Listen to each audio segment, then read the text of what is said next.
muy preocupante, un porcentaje muy alto, un 64% del empleo formal lo consolidan sectores con una altísima interacción social que dado el confinamiento, pues genera esto un mayor decrecimiento y mayor problemas en el empleo.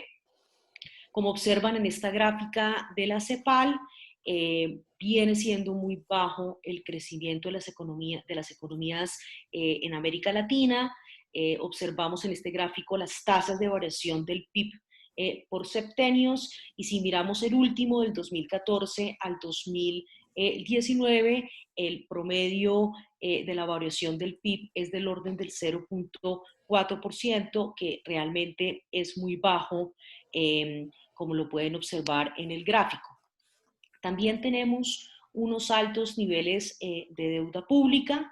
Si ustedes miran en porcentaje del PIB, la gráfica superior o la línea superior muestra el Caribe y la inferior los países de América Latina, y obteniendo unos promedios simples para los 18 países de América Latina, tenemos que la deuda pública aumentó en el periodo 2011 a 2019 en 15 puntos. También, lamentablemente, tenemos una recaudación fiscal insuficiente. En América Latina, del 18,1% del PIB de los ingresos totales de los gobiernos, el 15,5% corresponden a ingresos tributarios, y eso, pues si lo comparamos con los países de la OCDE, esos ingresos tributarios son del orden del 34,2%, en los países africanos son del 17,2%, y para el caso colombiano es del 18,8%. Entonces, realmente, si nosotros vemos esos datos, pues vemos que nuestra recaudación en América Latina es muy insuficiente. También la problemática de la evasión y la elusión fiscal que conducen al incumplimiento tributario. Esto pues disminuye ostensiblemente el recaudo efectivo en América Latina.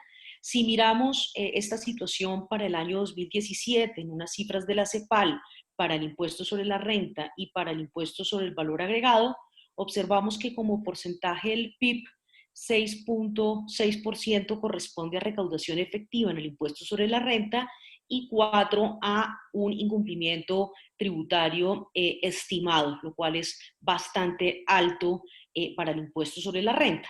Situación similar para el impuesto sobre el valor agregado, donde tenemos un 6,7% de recaudación efectiva y un incumplimiento del orden del 2,3%. Claramente, existe mucho por trabajar aún en cumplimiento tributario, en cultura tributaria en América Latina. Todos estos índices de evasión y elusión fiscal hacen que correspondan a aproximadamente un 6,3% del PIB regional, que constituye la mitad del gasto central en América Latina, 4 veces más del gasto invertido en programas sociales, un monto muy superior a lo invertido en rubros de salud y educación.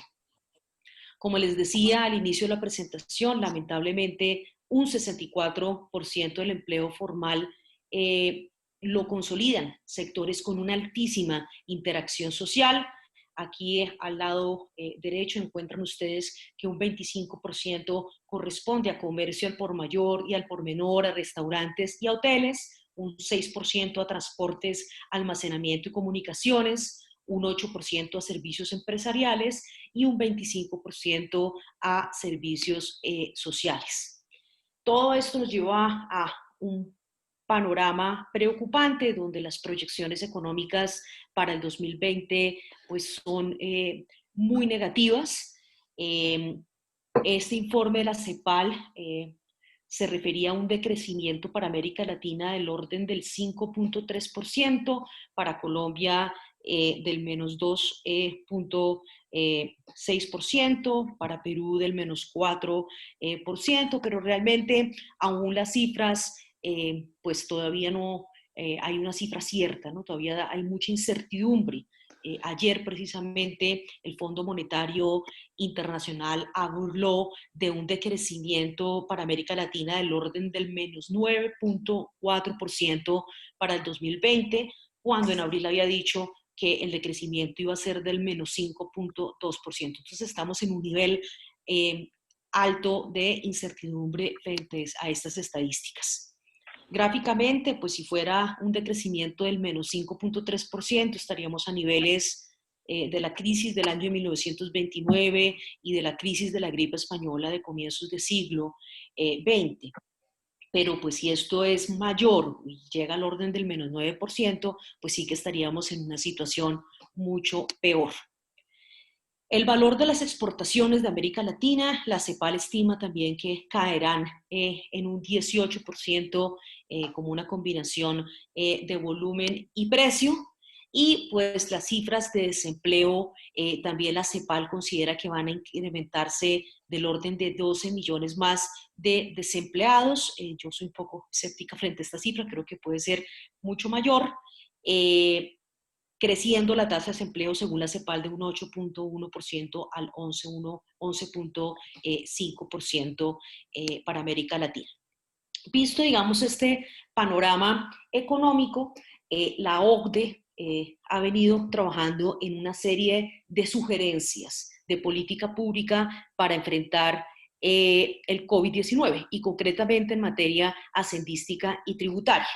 Aquí en esta presentación, que con mucho gusto luego ustedes pueden revisarla con más calma, van a encontrar los links donde encuentran esos dos papers de política pública, Tax Administration Responses to COVID-19, Support for Taxpayers y Emergency Tax Policy Response to the COVID-19 Pandemic. Estas son básicamente, dice la OCDE, sugerencias, no recomendaciones para las administraciones tributarias con el fin de aliviar la carga tributaria de los contribuyentes que tienen problemas de liquidez u otras dificultades para presentar las declaraciones tributarias o pagar sus obligaciones.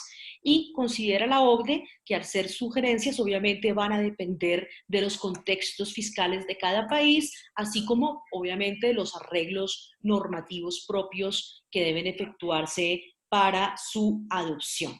Entonces, en las siguientes diapositivas, lo que voy a tratar de hacer es resumir estas medidas tributarias sugeridas por la OCDE, así como otras hacendísticas desde la teoría de la hacienda pública tradicional, y voy a intentar mostrarles cómo nuestros países han adoptado algunas de estas medidas y pues vamos a analizar un poco cuál es el panorama para nuestros países.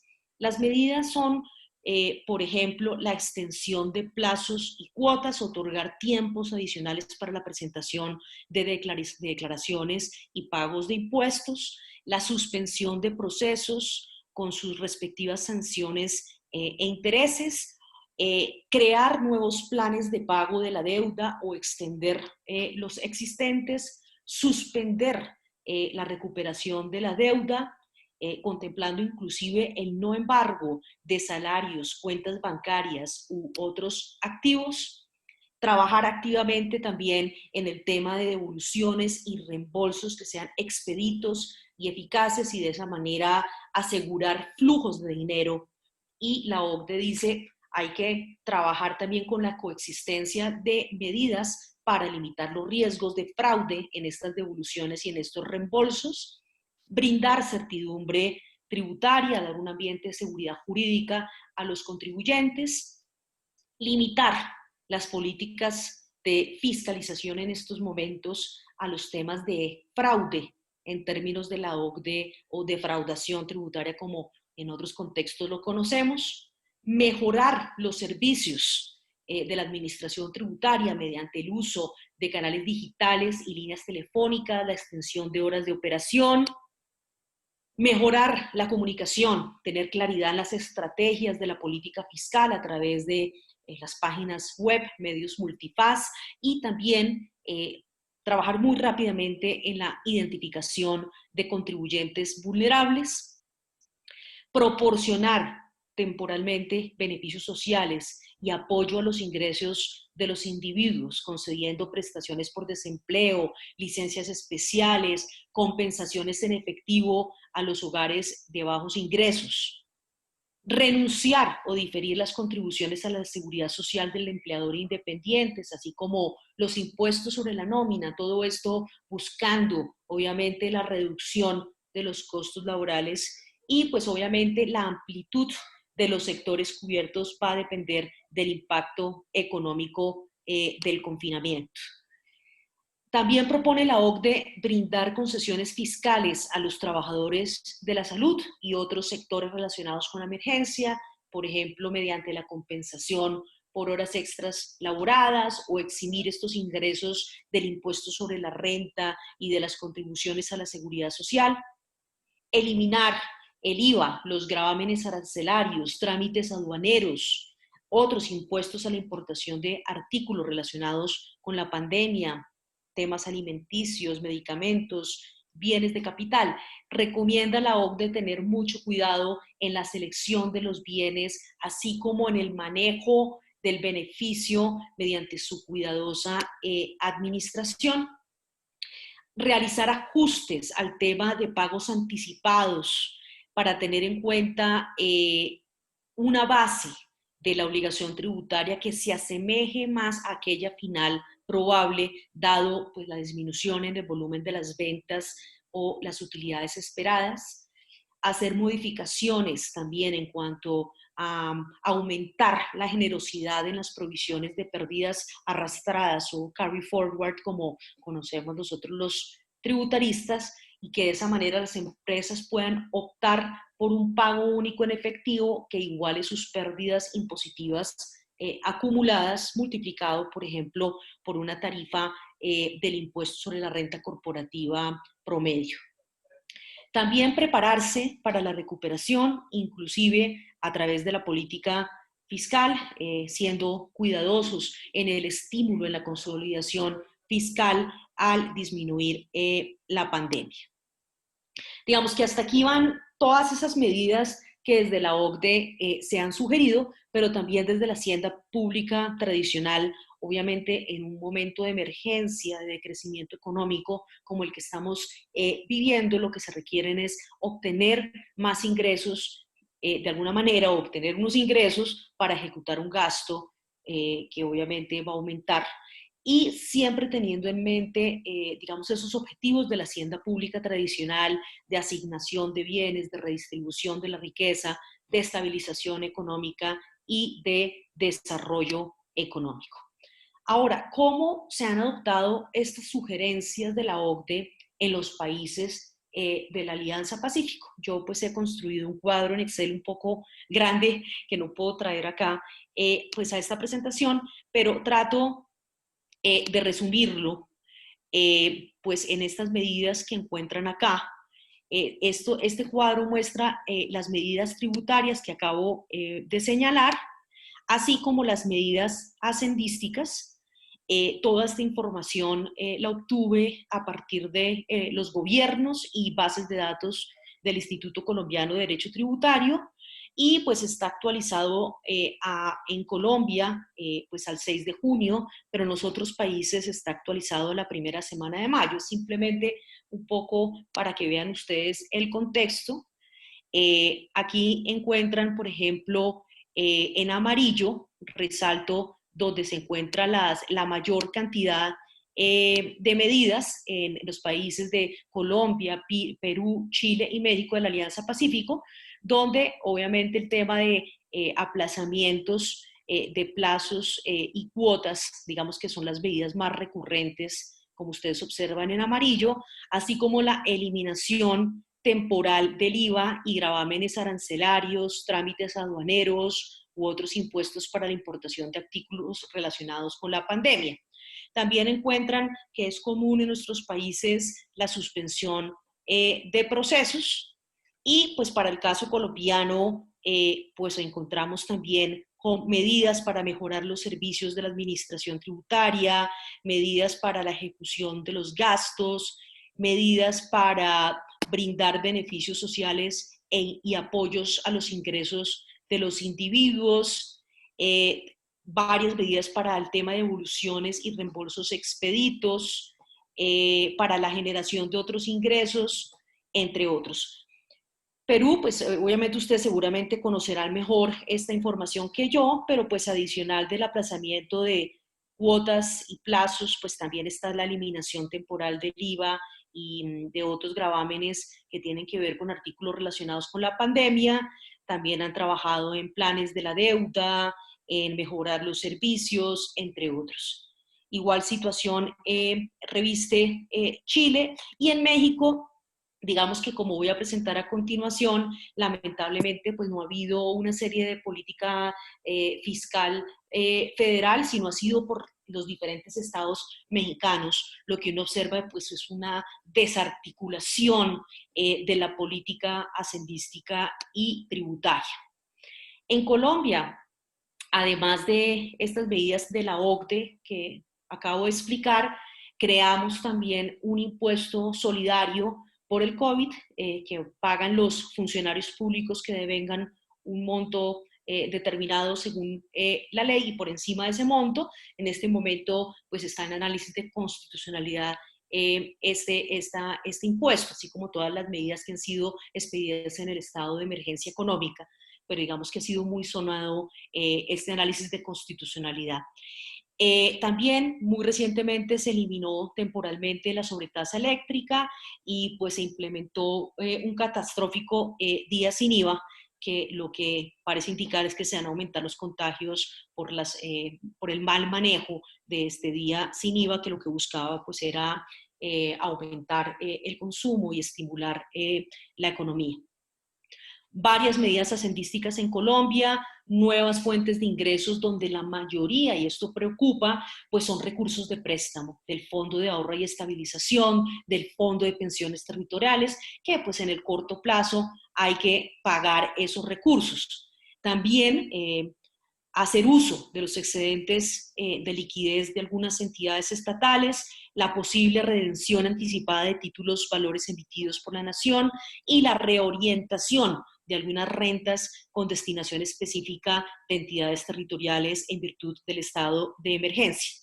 Una agenda amplia de gastos para atender las necesidades sociales, focalizadas en transferencias monetarias a beneficiarios de programas sociales como Familias en Acción, Protección Social del Adulto Mayor, Jóvenes en Acción, la compensación del IVA a los sectores menos favorecidos, apoyos de liquidez al sector financiero, entre otros. Recientemente también la suspensión temporal de la regla fiscal, que también pues, ha sido criticada y aplaudida por otros en el contexto colombiano. Perú, por lo que pude ver también, tomaron varias medidas relacionadas con la ejecución de gastos, consagrando suspensiones temporales de las reglas fiscales vigentes. Chile, medidas interesantes de condonación y devolución a sus beneficiarios de retenciones del impuesto sobre la renta de enero y febrero, así como la aceptación como gasto tributario de todos los desembolsos asociados para enfrentar la contingencia sanitaria, volviéndolos deducibles respecto de sus ingresos tributarios. México, esfuerzos aislados, como les decía, no medidas federales, diversas políticas según los estados, estímulos al control vehicular, a los impuestos sobre hospedaje, al impuesto predial, a los derechos por uso de vía pública, al uso de plataformas digitales, a placas de automotores, entre otros. Medidas hacendísticas, ejemplo, estados de Aguascalientes y Chihuahua, la primera dirigida a la creación de un fondo de desarrollo económico donde se regula la canalización de los ingresos y la ejecución de gastos, así como programas emergentes de financiamiento empresarial y de apoyo económico. En Chihuahua también muchos apoyos al sector turístico, ayudas a hoteles y moteles en cuanto a los impuestos sobre el hospedaje y subsidios a los trabajadores más vulnerables con 7 salarios mínimos adicionales al mes. Varios informes de Deloitte, del Fondo Monetario Internacional, de Ernst & Young, sobre qué ha pasado en otros países de la región. Yo quiero simplemente muy rápidamente ir sobre eso para que ustedes vean que casi todos hemos hecho lo mismo. Argentina, suspensión de actividades judiciales y todo lo que tiene que ver con inspecciones, apelaciones, reembolsos en asuntos de impuestos, seguridad social y derechos de aduana. Esto no afecta presentación y pago de obligaciones fiscales y seguridad social. Exenciones en las contribuciones de seguridad social para sectores más afectados. Beneficios en la importación de suministros médicos y vacunas. Brasil, también extensión de fechas límites para pago de impuestos federales, créditos, programas de generación de ingresos, fondos de asistencia al empleado, reducción de algunas contribuciones sociales obligatorias, renegociación de deudas tributarias, reducción de tasas arancelarias para productos médicos, hospitalarios, exención de impuesto federal al consumo para productos importados y manufacturados localmente necesarios para combatir el COVID-19, suspensión de términos en procesos tributarios. Costa Rica, moratoria para el pago de impuestos de IVA selectivo de consumo y arancelarios, eliminación parcial de pagos del impuesto sobre las utilidades, extensión de plazos para impuestos a las sociedades, IVAs y aduanas. Ecuador, suspensión de procesos administrativos tributarios, extensión para presentación de apéndices de impuestos, entre otras. Panamá, extensión de plazos, excluyendo las obligaciones de los agentes retenedores, suspensión de términos administrativos y procesales, presentación electrónica de solicitudes para métodos de cálculo del impuesto sobre la renta. Uruguay, se posponen vencimientos de impuestos para empresas en general, pago en cuotas de impuesto de renta de las actividades económicas sin multas ni recargos. Como ustedes ven, pues básicamente se siguen muchas de las sugerencias de la OCDE, otras no tanto, pero la misma OCDE se plantea, bueno, pero ¿qué pasa si la pandemia se prolonga? Cada vez más la política fiscal se vuelve más costosa y menos eficaz. Y quizás la política debe migrar a estímulos tradicionales que busquen reparar la confianza y estimular la actividad económica. Para el caso colombiano, y quizás es comparable a la situación para otros países de la Alianza del Pacífico, mis investigaciones han estado dirigidas al tema del buen diseño, del óptimo diseño de los incentivos fiscales. Hace unos meses estuve en Lima precisamente presentando los resultados de este documento que va a ser próximamente publicado sobre incentivos fiscales en los países de la Alianza del Pacífico, el proyecto BEPS y la Agenda para el Desarrollo Sostenible, donde yo básicamente concluyo que la problemática de los incentivos tributarios a nivel latinoamericano está sobrediagnosticada.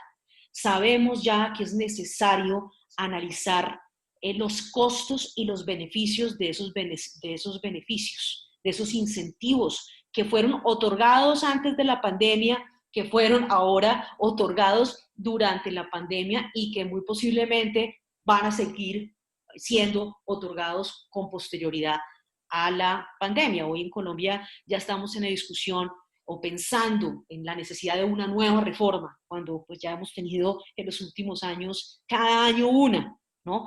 Y vuelve, digamos, esta discusión. En la última reforma tributaria colombiana se estableció, en la penúltima y en la última se ratificó la necesidad de una comisión de expertos internacionales para revisar todos los incentivos tributarios que existen en Colombia y que hicieron las propuestas. Acaba el gobierno nacional de seleccionar a los 5 expertos que van a acompañarlo pues en esta evaluación. De esa manera nosotros tenemos que repensar el sistema tributario colombiano y extiendo esto tal vez a los otros países de la Alianza Pacífico. Requerimos perfeccionar estructuras tributarias planas con incentivos excepcionales por inversión y con evaluaciones periódicas. De nada nos sirve otorgar y otorgar incentivos si no estamos realmente viendo cuál es la eficacia de los mismos y cumplir con los estándares internacionales, el proyecto BEPS Acción 15, la Agenda de Desarrollo Sostenible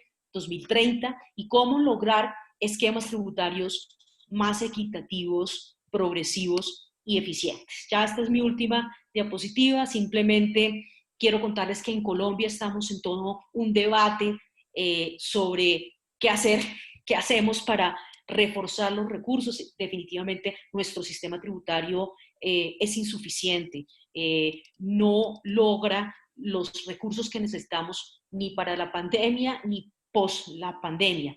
Entonces, hay discusiones como, por ejemplo, reforzar el impuesto al patrimonio para personas acaudaladas. Varios economistas en Colombia lo han propuesto, siguiendo los lineamientos de Piketty, de Saez y Zuckman, con su última obra. Hay contraargumentos de algunos de los doctrinantes en Colombia, por ejemplo, que ya está excesivamente gravado el patrimonio en Colombia, que pueden darse dobles imposiciones, tanto internas como internacionales, si no existen los convenios que cubran, digamos, el impuesto al patrimonio. También hemos discutido si aumentar el impuesto al carbono, pero eso puede llevar a generar problemas con la demanda de los productos del sector extractivo, que en últimas pues van a afectar el sector transporte, el sector logístico y la cadena productiva. Repensar nuestro impuesto sobre la renta a personas naturales en Colombia, que tiene un 25% exento, limitado a unas unidades de valor tributario al mes, pero evidentemente no parece que eso deba ser similar para todos los diferentes niveles de ingresos que existen. Volver a dar la discusión sobre las pensiones privadas que están desgravadas en el aporte, en el rendimiento y en el retiro, así como todo el tema de gastos de representación y primas especiales. Esas son algunas de las discusiones que también se han dado, por ejemplo, al interior del Instituto Colombiano de Derecho Tributario. El IVA. ¿Será que finalmente estamos preparados para gravar la canasta básica familiar con las devoluciones a los sectores menos favorecidos, con la compensación del IVA que el gobierno está realizando actualmente en Colombia? Seguramente el fin es preparar esta nueva propuesta de gravar, o más bien insistir en grabar la canasta básica familiar, que tiene unas restricciones constitucionales, pero que el gobierno pues espera solventar muy posiblemente con estas compensaciones de IVA. Reducir tarifas de IVA. Hace unos años subimos del 16 al 19, algunos plantean que bajarla para estimular, continuar con días sin IVA, no parece esos tax holidays cumplir los requisitos de incentivos fiscales óptimos desde la teoría. Y ya como última novedad, hace unas pocas semanas, de Justicia, que es un centro de pensamiento jurídico-económico o más jurídico, demandó en una demanda soportada en argumentaciones jurídicas de violación del principio de progresividad, pero también económicas, con unos economistas que realizaron unas estimaciones económicas de qué tan inequitativo es nuestro sistema tributario. En este momento pues demandó la integridad del Estatuto Tributario colombiano y pues estamos esperando si admite la demanda la Corte Constitucional. Pero independientemente de si la admite o no, o la inadmite, esto es una noticia muy reciente del mes pasado, lo cierto es que se requiere una discusión del sistema tributario colombiano más eficiente, más equitativo, con menos beneficios inocuos, y seguramente pues esta también es una discusión que debe darse en el contexto latinoamericano y en el contexto de los países de la Alianza Pacífico.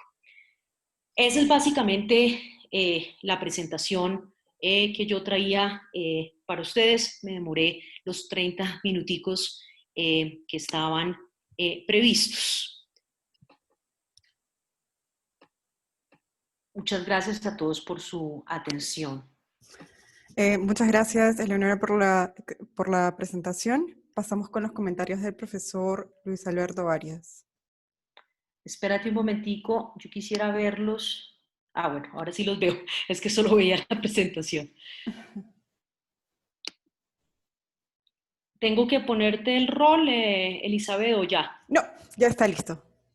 Ya está listo. Sí. Perfecto.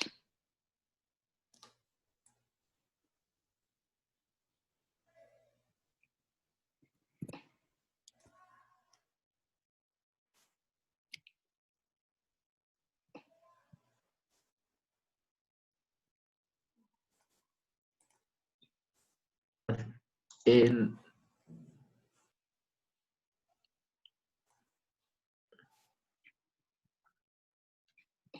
Ahora sí.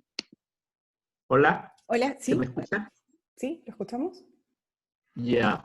Bien, quería agradecer a la Universidad Católica por la invitación a este importante panel, esta exposición de Leonora que ha sido amplia sobre la situación fiscal de los países de América Latina y de las principales recomendaciones que está haciendo OCDE, tanto en materia de administración tributaria como en materia de política tributaria. Yo quisiera empezar mis comentarios señalando que efectivamente, tal como lo ha señalado el Fondo Monetario Internacional, en este momento América Latina es el epicentro de la pandemia. Y todos nuestros países están siendo afectados en distinta magnitud, pero también en distinto tiempo, ¿no? Es como una película que cada quien va viviendo uno tras otro. Y el impacto final, tanto en términos de costos de vida como en términos económicos, ese impacto lo vamos a saber al final de esta historia, ¿no? Hay mucha incertidumbre, como bien ha señalado Eleonora en su presentación. Y ya hemos visto cómo los distintos organismos internacionales van reajustando sus cifras permanentemente. Ayer efectivamente el Fondo Monetario ha reajustado las previsiones que tiene para la contracción económica. Recientemente, en el caso de Perú, el Banco Mundial ha proyectado que la economía peruana se va a contraer 12% este año, lo cual sería una de las caídas, a este momento sería una de las caídas más grandes de América Latina y del mundo también. Pero las cifras se van moviendo, vemos la situación de Brasil que es muy dramática, seguramente van a reajustar sus cifras económicas próximamente, y entonces este impacto no lo sabemos aún, ¿no? No lo sabemos aún. También existen riesgos de rebrotes. Se dice, por ejemplo, que en la gripe española el rebrote fue todavía más fuerte que la epidemia original, y entonces la incertidumbre es bastante elevada. Eso evidentemente ha ha generado una respuesta de nuestros gobiernos, todos en su mayor parte, todos los gobiernos han respondido con cuarentenas severas, con cuarentenas rigurosas, y naturalmente eso ha impactado fuertemente sobre la economía. En primer lugar, afectando la producción, afectando significativamente el empleo. En el caso del Perú, solo en el mes de abril ha habido una caída del empleo formal de casi 50%, una de las caídas más grandes si nos comparamos con países de la región. Eso va a afectar los niveles de pobreza. Eso, como bien lo ha señalado Leonora en su exposición, va a afectar a la recaudación fiscal de nuestros países. Y por supuesto, y coincido con ella, la línea de base, el punto de partida, no es precisamente en el caso de los países de América Latina una recaudación importante si nos comparamos con países desarrollados, ¿no? Entonces, esta crisis nos enfrenta o nos coge en una situación en donde, dependiendo de los países, los niveles de deuda son algo elevados, los niveles de déficit fiscal también, los niveles de evasión, los niveles de ilusión, todo eso concuerdo con lo que Leonora ha desarrollado en su presentación. Entonces, la pregunta es ¿qué hacer frente a esta situación, ¿no? Y los países efectivamente están tomando medidas. Estas medidas las podemos clasificar en varias tipos de medidas. Por un lado está la política monetaria, los bancos centrales están inyectando liquidez, mucha liquidez. En el caso del Perú hemos implementado un programa que se llama Reactiva, en donde se ha inyectado alrededor de 10.000 millones de dólares en una primera etapa, viene una segunda etapa igual, para impulsar el crédito. Por otro lado están las medidas fiscales, que es lo que hemos escuchado con bastante detalle, y dentro de estas medidas fiscales los gobiernos tienen dos instrumentos muy importantes. Por un lado los impuestos y por otro lado el gasto público. Y los gobiernos en menor o mayor medida están haciendo uso de esos instrumentos. Por el lado de los impuestos, efectivamente hay una categorización del tipo de medidas. Aquellas que simplemente son un diferimiento del pago de los impuestos.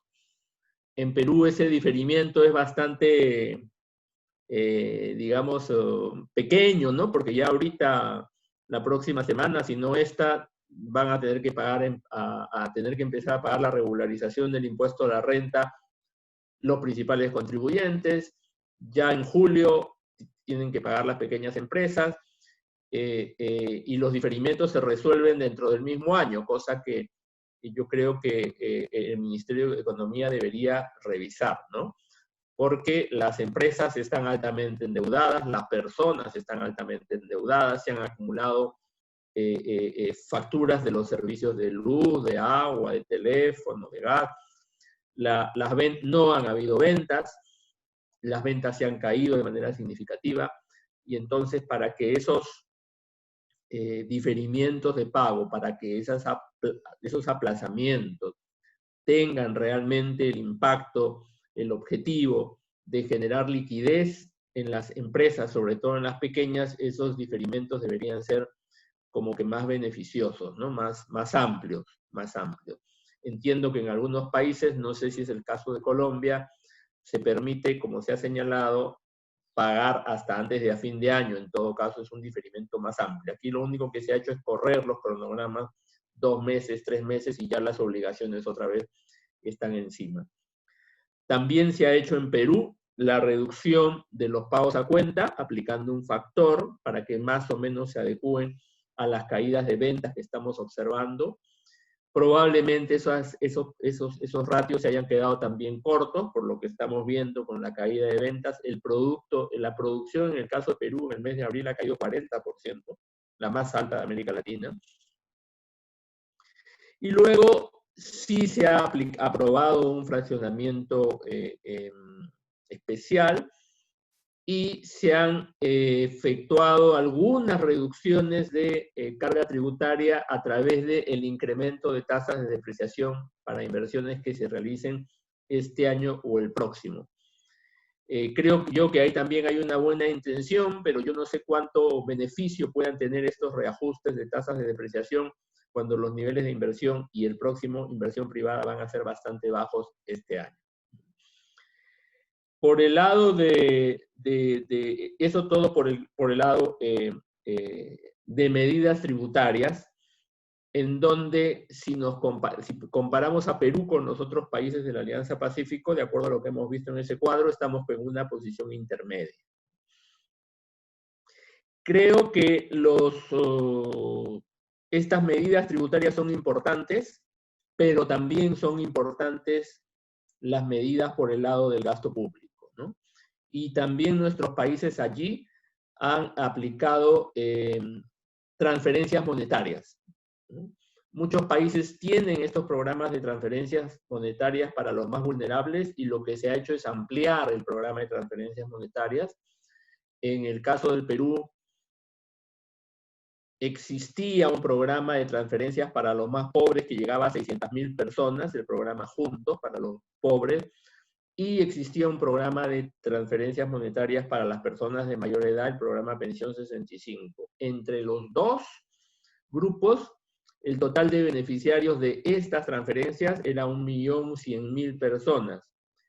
Ahora, con el programa de transferencias monetarias que implementó el gobierno, este grupo de beneficiarios se ha incrementado a 5 o 6 millones de personas, para tener una idea de la magnitud de cómo ha crecido este programa de transferencias, que obviamente va a ser temporal, ¿no?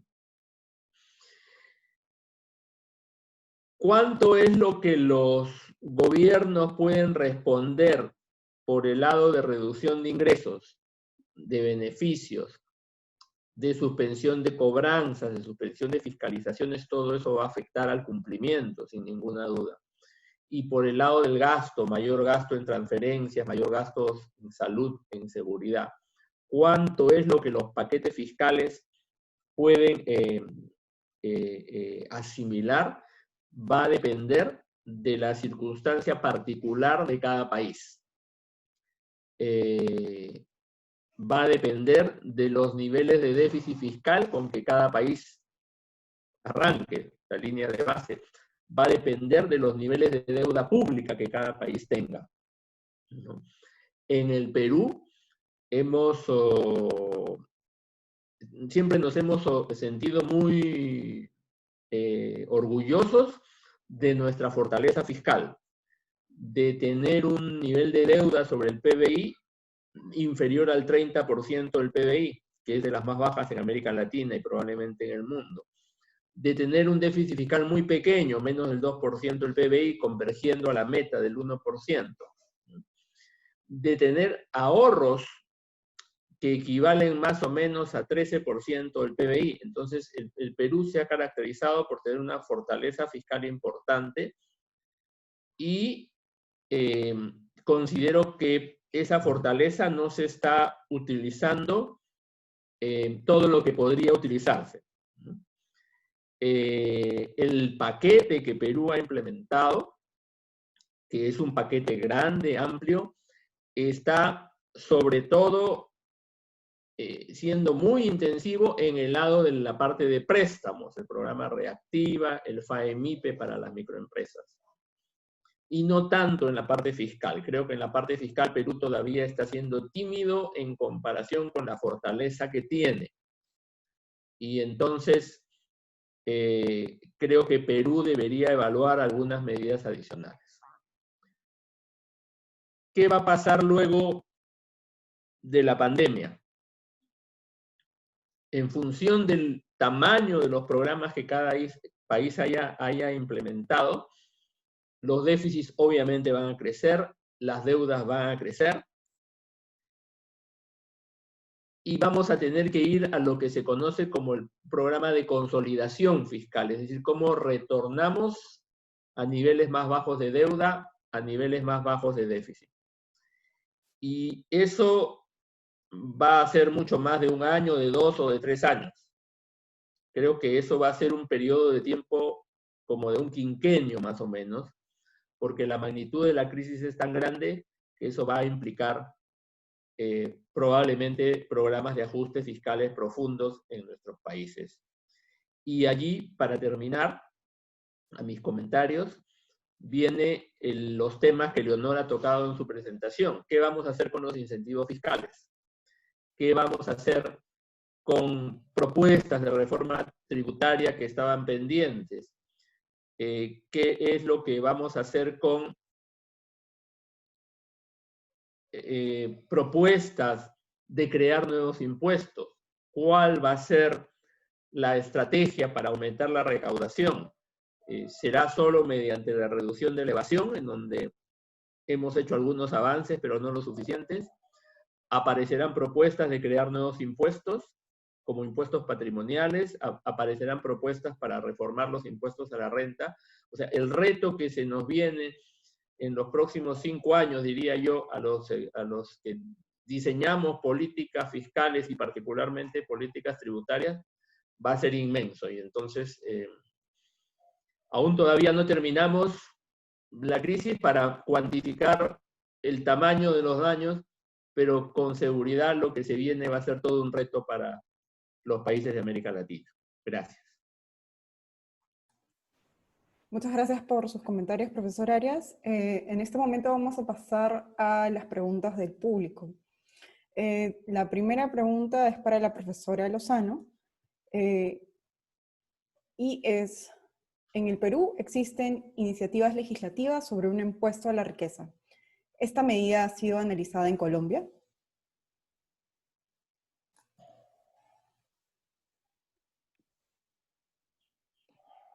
Nosotros ya hace varios años tenemos impuesto a la riqueza como tal.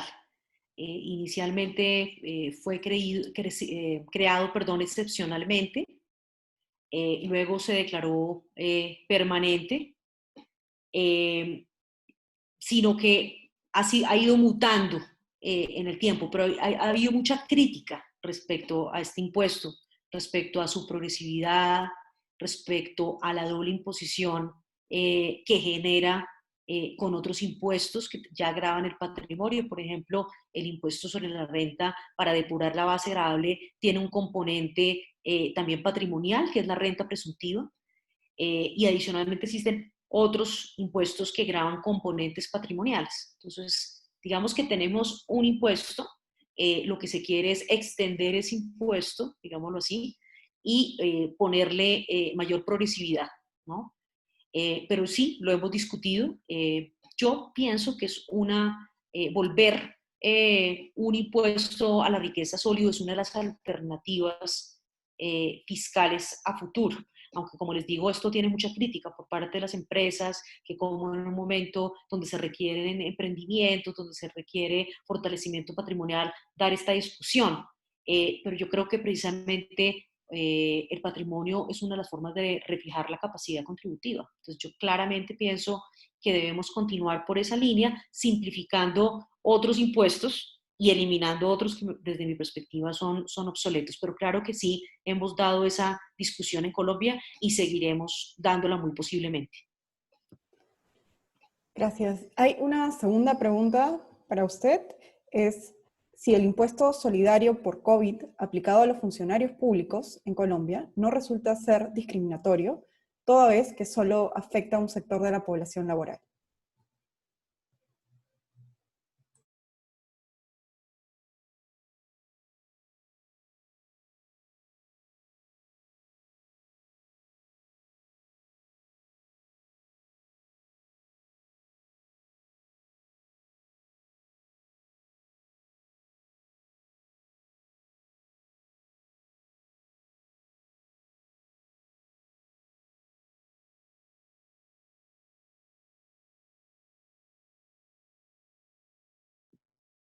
Ahora sí.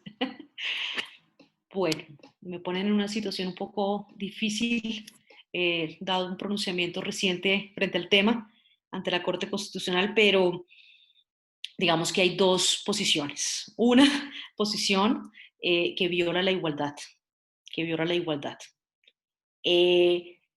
¿Por qué solamente los funcionarios públicos tienen que pagarlo y no los particulares? ¿Sí? Pero existe otra posición y es que, digamos, son los funcionarios públicos quienes tienen más estabilidad en estos momentos que los particulares. Y gravar a los particulares en estos momentos, pues lo que haría es generar quizás más desempleo o generar menos reactivación económica. Adicionalmente hay otro argumento y es la solidaridad en estos momentos. Hace poco leía uno de los grandes filósofos actuales e historiadores que plantean básicamente la necesidad de la solidaridad en estos momentos. Digamos que no puedo fijar una posición al respecto, pero evidentemente existen estas dos tendencias. Ha habido pronunciamientos por parte del Instituto Colombiano de Derecho Tributario, por parte del procurador, por parte de otros centros de pensamiento económico y, digamos, las posiciones están encontradas. Todavía no sabemos cuál va a ser la decisión de la Corte Constitucional, pero los recursos que ha generado este impuesto pues han sido importantes para la situación que estamos viviendo.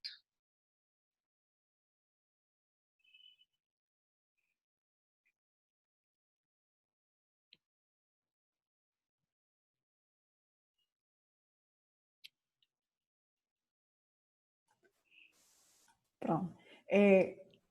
Otra pregunta para la doctora Eleonora Lozano. Respecto a la creación de nuevas fuentes de recaudación para financiar el gasto público, como el llamado impuesto solidario, que en Perú se ha ido evaluando, ¿cuál cree que podría ser el límite de este impuesto? Ya que de alguna forma también existiría el riesgo de llegar a desincentivar el ahorro.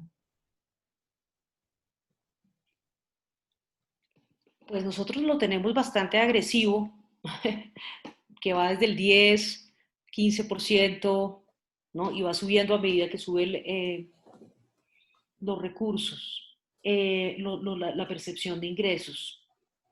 Yo la verdad no me iría más allá de eso. Yo creo que ya con ese 10 y ese 15 ya genera bastante controversia. Y precisamente lo que habría que cuidar, habría que mirar los datos en Perú, es el mínimo vital, que no afecte el mínimo vital. Ese sería como, y que sea temporal, no puede ser permanente, ¿no? Ese yo pienso que es como las dos estrategias para que supere un análisis de constitucionalidad. Gracias. Pasamos para las preguntas del profesor Arias Minaya. ¿Sí me escucha? ¿Profesor Arias?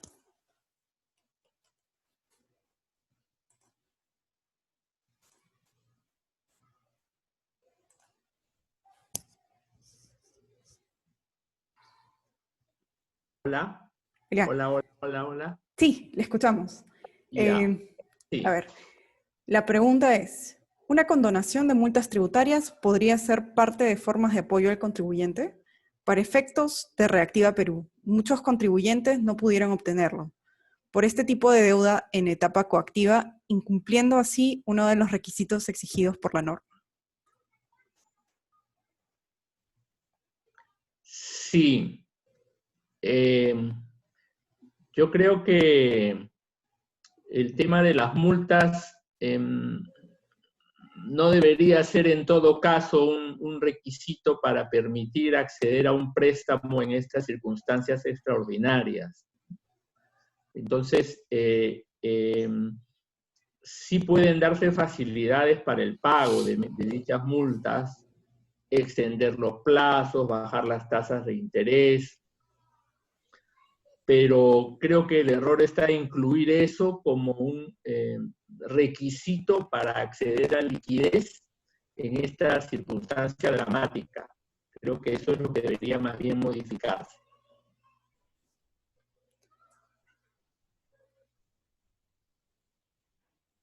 Muy bien. Tenemos una segunda pregunta para el profesor Arias.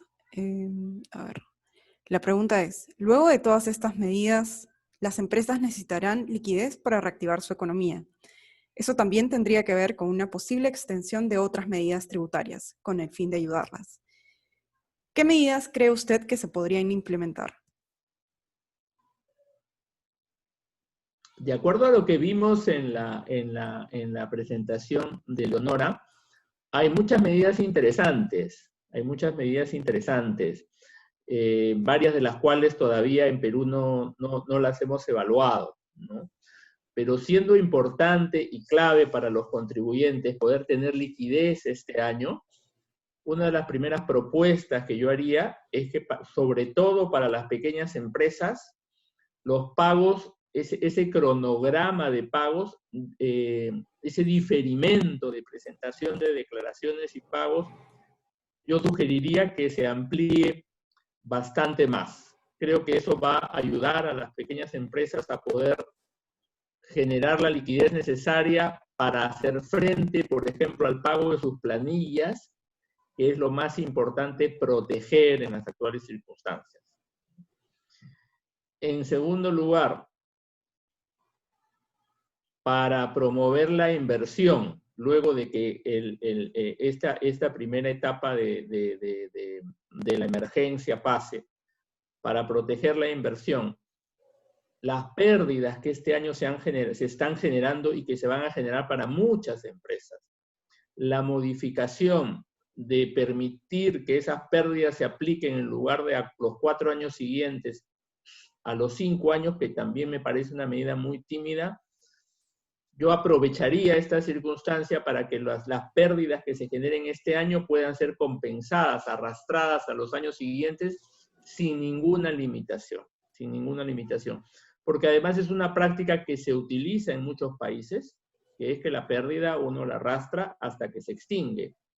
El Perú es uno de los pocos países en donde esa pérdida tiene un límite de años para ser arrastrada, ¿no? Esas son dos propuestas, yo creo, importantes que contribuirían a generar liquidez a los contribuyentes peruanos. Finalmente, para el profesor Arias Minaya, hay una pregunta más. ¿Sería posible una implementación de un impuesto a las herencias, teniendo en cuenta lo complejo que sería el implementar un impuesto a la riqueza en el Perú, tanto por las actuales consideraciones políticas y el tiempo que tomaría? Yo creo que para evaluar propuestas de creación de impuestos en Perú, hay que separar la actual circunstancia en dos tiempos, ¿no? En el actual tiempo sería contraproducente crear impuestos, subir tasas, elevar la carga tributaria, porque eso iría en contra de la reactivación. Eso iría en contra del aumento de la demanda agregada que buscamos por el lado de las empresas, ¿no? Ya tenemos suficientes problemas con el inicio de las actividades económicas por fases que tienen que estar sincronizados con el tema de impedir nuevos rebrotes. Entonces ya como que tenemos muchos problemas, o sea, tenemos que sincronizar salud con economía en la actual circunstancia y ese es un gran problema. No podemos agregarnos en este momento un tercer elemento de elevar la carga tributaria de algún contribuyente por más justo que nos parezca en esta circunstancia. Entonces, este año, y yo diría el próximo, no soy de los que piensa que hay que elevar la carga tributaria de los contribuyentes.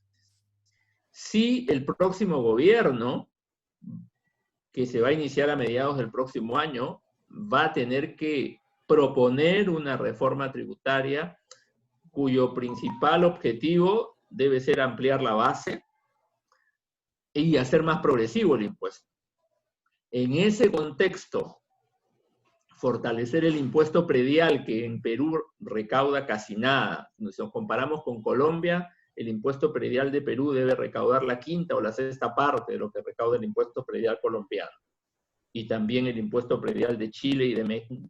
México está más o menos como nosotros en recaudación de predial. Entonces, si queremos fortalecer en Perú impuestos a la propiedad, creo que el primer paso es fortalecer el impuesto predial. Luego evaluar, como hay en Colombia, un impuesto al patrimonio, un impuesto a la riqueza, que sería importante. Y sí, desde el punto de vista de la tributación óptima, los impuestos a las herencias existen en los países de la OCDE, hay que mirarlo, hay que evaluarlo. No son impuestos que recauden demasiado, ciertamente, pero podría incluirse en una agenda de reforma tributaria para el próximo gobierno. Gracias. Finalmente, la última pregunta para la profesora Eleonora. ¿En Colombia se están realizando medidas de fiscalización? ¿Cómo se está combatiendo la evasión en tiempos de COVID-19?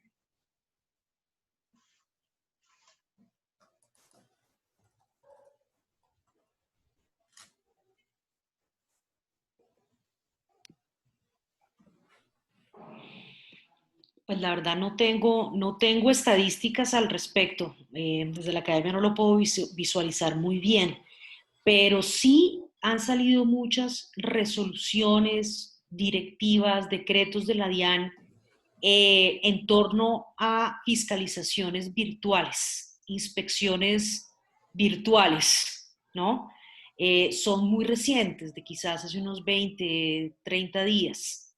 Entonces me imagino que están pensando en migrar la actividad de fiscalización hacia lo virtual por los impedimentos que han tenido por no poderlo hacer presencial, supongo yo. Eso es el conocimiento que yo puedo tener al respecto. Listo. Y finalmente, para terminar con nuestro webinar, el profesor Eduardo Sotelo cerrará esta sesión.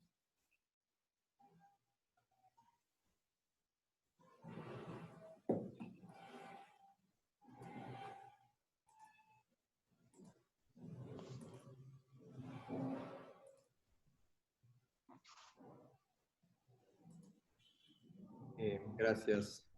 Gracias a todos. Gracias, Eleonora, por la presentación. Y gracias, Luis Alberto, por aceptar la invitación para comentar.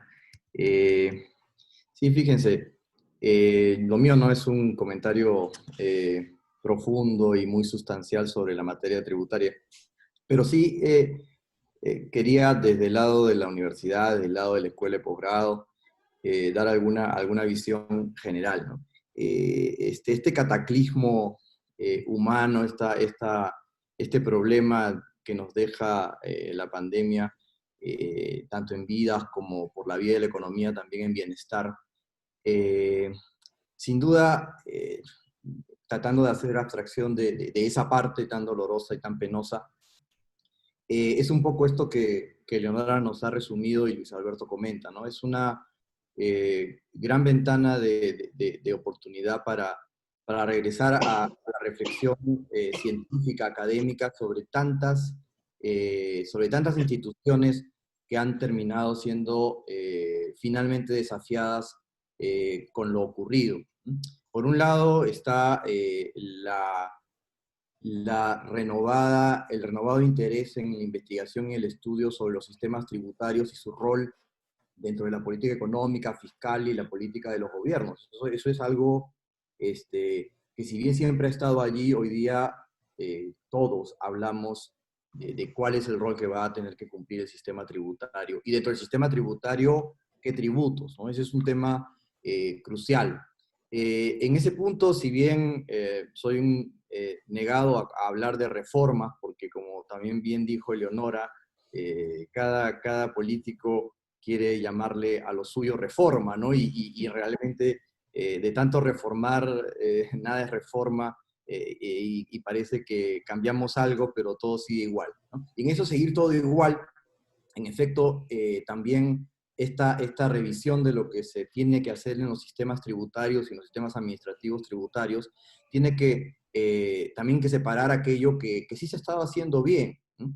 Sí se estaba haciendo bien, pero no llega a generar y a producir la eficacia que debe dar. O sea, Latinoamérica, Eleonora, en Colombia, nosotros en Perú hemos avanzado a pasos en una serie de mejoras regulatorias del sistema tributario, tanto alineados al Foro Global, al marco inclusivo de la OECD y también siguiendo algunas recomendaciones del Comité Tributario de Naciones Unidas. Entonces, esas son claras evidencias de que se ha mejorado, ¿no? Por lo menos en estructura algo, ¿no? Pero sin embargo eso no es suficiente, claramente no es suficiente y claramente no está en aptitud todavía de lograr los efectos para los cuales esas medidas han sido pensadas. En ese sentido, esta reflexión iniciada con el desafío de afrontar tanto la contención como también la reactivación posterior y lo que queda del sistema tributario, tiene que tomar en cuenta eso, ¿no? Lo que sí se ha avanzado, pero todavía no produce, no rinde lo que debe rendir, y también en el enfrentamiento de otro tema mucho más general desde el punto de vista de los sistemas tributarios y desde el punto de vista del entorno constitucional y político de esto. Me refiero específicamente así como quizás está en epidermis de esto la visión sobre el sistema tributario, pero subyace a esto toda la reflexión sobre la economía social de mercado, que no es un elemento exclusivo de Perú discutido hasta ayer, ¿no?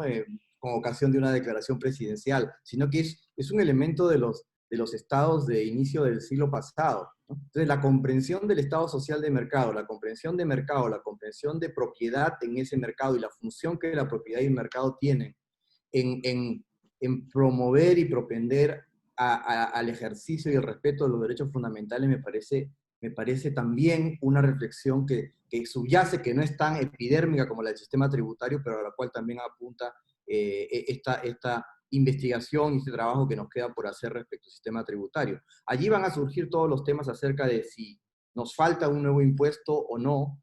Como dice Luis Alberto, por supuesto que la discusión hoy día, agregar polarización a este debate y esta sociedad sobre nuevos impuestos cuando tenemos que también evaluar los que tenemos, parece un poco una provocación, ¿no es verdad? Pero sin embargo, desde la academia, por supuesto que tenemos que que revisar eso. Y yo creo que de aquí salen líneas interesantísimas para muchos años. El Fondo Monetario ha dicho que la recuperación de la recaudación como producto del PIB va a durar probablemente 8 años, ¿no? En promedio. Entonces, esto quiere decir que tenemos tiempo, no solo al ciclo político de gobernantes, para poder enmendar todo lo que podría estar estando mal, todo lo podría estar mal en nuestro sistema. Entonces, a ese respecto, el gran mapa que nos ha mostrado Eleonora es muy rico.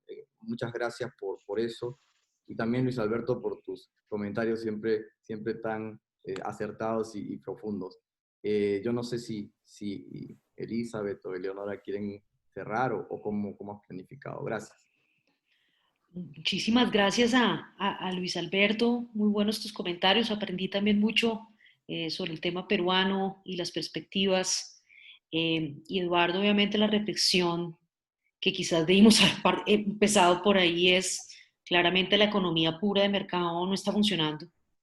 Eh, no responde ni a las coyunturas ni a los temas más permanentes y necesarios de una sociedad. Entonces, pienso que es una reflexión bien interesante de teoría del Estado y teoría política. Muchísimas gracias por la invitación. Como siempre, aprendo muchísimo con ustedes. Gracias. Gracias. Buenas tardes. Agradecemos a todos por su participación. Agradecemos a los profesores por los temas comentados en esta sesión y los invitamos a seguir participando de otros eventos planificados en la maestría. Gracias a todos. Muy bien. Hasta luego. Chao. Chao.